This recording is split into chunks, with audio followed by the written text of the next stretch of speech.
अस्सलाम वालेकुम। मुल्ला नसीरुद्दीन का नाम तो आपने सुना होगा।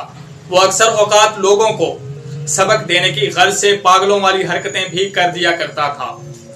एक दफा मुल्ला नसीरुद्दीन के पड़ोस में एक यहूदी ताजर आकर रहने लगा। वह इंतहाई कंजूस आदमी था और मालदार भी था। लोगों की मदद करने से गुरेजा रहता था। मुल्ला नसीरुद्दीन को यह बात अच्छी नहीं लगती थी।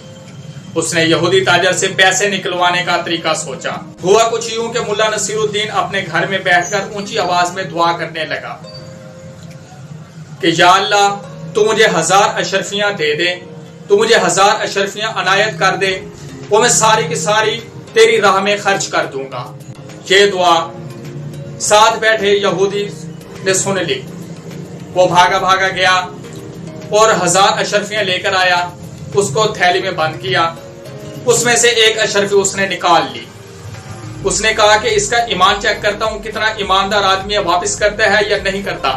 ठीक है, उसने उसको बांधा, थैली को दीवार के ऊपर से मुल्ला नसीरुद्दीन के घर में फेंक दिया। मुल्ला नसीरुद्दीन ने वो थैली उठाई, उसको खोला और अशरफियां गिनने बैठ गया। उसने अशरफियां गिनी, वो 999 थी। मुल्ला नसीरुद्दीन ने खुदा का शुक्र अदा किया और कहने लगा कि जो एक अशरफी कम है, जो एक अशरफी रह गई है, वो मैं फिर कभी आपसे ले लूंगा। फिलहाल के लिए तेरा बहुत बहुत शुक्र। और घर से बाहर निकला। बाहर निकलकर ये अशरफियां गरीबों नादारों में तकसीम करने लगा। यहूदी सारा कुछ देख रहा था। उसे सब वाकये का पता था। जब उसे महसूस हुआ कि अब ये अशरफियां वापस नहीं करने वाला, यहूदी ने शोर मचाना शुरू कर दिया। जाकर मुल्ला नसीरुद्दीन को पकड़ लिया। मेरी अशरफियां वापस करो। मुल्ला नसीरुद्दीन ने कहा, कौन सी अशरफियां? ये तो मुझे अल्लाह पाक ने दी है। यहूदी ताजर काजी के पास चला गया। उसने जाकर काजी को अपना मुद्दा बयान किया। काजी ने बुलावा दे भेजा मुल्ला नसीरुद्दीन को। यहूदी ताजर जब उसे बुलाने आया, मुल्ला नसीरुद्दीन ने उसे कहा कि काजी साहब ने मुझे पहली मर्तबा बुलाया है। अदालत में इन कपड़ों के साथ जाता हुआ मैं अच्छा नहीं लगूंगा। क्या यह बेहतर नहीं होगा कि तू मेरे लिए एक अच्छे से लिबास का बंदोबस्त कर दे, ताकि वो मैं पहन कर जाऊं, जो काजी को भी अच्छा लगेगा और तुझे भी अच्छा लगेगा कि तेरा मुद्दा अच्छे कपड़ों में पेश हुआ है। वो बेचारा यहूदी मरता क्या ना करता, उसने वो लिबास अरेंज कर दिया उसे। मुल्ला नसीरुद्दीन ने वो लिबास पहना। वो लिबास पहनकर यहूदी ताजर से मुखातिब हुआ कि अब मैं इतने अच्छे लिबास के अंदर पैदल जाता हुआ अच्छा नहीं लगूंगा। लोग मेरे ऊपर बातें करेंगे कि इतना महंगा अच्छा लिबास पहना हुआ है इसने और पैदल जा रहा है। यहूदी ताजर बेचारा गया, जाकर एक अच्छे घोड़े का बंदोबस्त किया।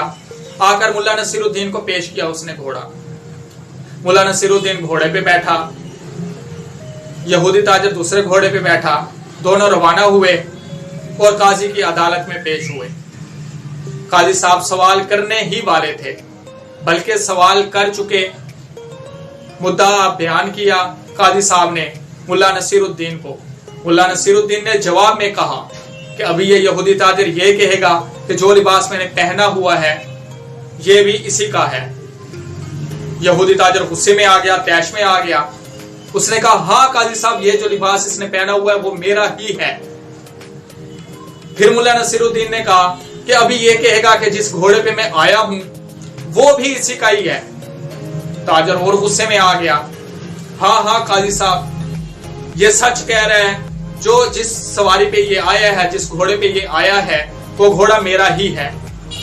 तो कहने का मतलब ये है, बाज़ औक़ात ऐसा हो जाता है कि अल्लाह पाक आपको बहुत देता है, लेकिन जब आप कंजूसी करते हैं, अल्लाह पाक की राह में खर्च नहीं करते, फिर अल्लाह पाक को भी कोई जरूरत नहीं है कि बखील लोगों को माल अनायत करे। कहने का मकसद ये है कि अगर अल्लाह पाक आपको कभी माल अनायत करता है, आपको मालदार बनाता है, अपने साथ रहने वालों का, रिश्तेदारों का, बहन भाइयों का लाजमी ख्याल रखा जाए। अपने माल में से गरीबों का हक उनको लाजमी दिया जाए। جو اللہ پاک آپ کو اکٹھا مال دے رہا ہے وہ اکٹھا لے بھی سکتا ہے، تھوڑا تھوڑا کر کے دے رہا ہے، تھوڑا تھوڑا کر کے لے بھی سکتا ہے۔ اگر آپ کو میری ویڈیو پسند آئی تو اسے لائک کر دیں، شیئر کر دیں، کمنٹ کر کے مجھے بتا بھی دیں، اور اگر آپ پہلی بار میرے چینل کے اوپر ہیں تو اسے سبسکرائب کر دیں، ساتھ جو بیل آئیکن کا بٹن ہے اسے پریس کر دیں تاکہ میری ہر آنے والی ویڈیو آپ تک بر وقت پہنچتی رہے۔ خدا حافظ۔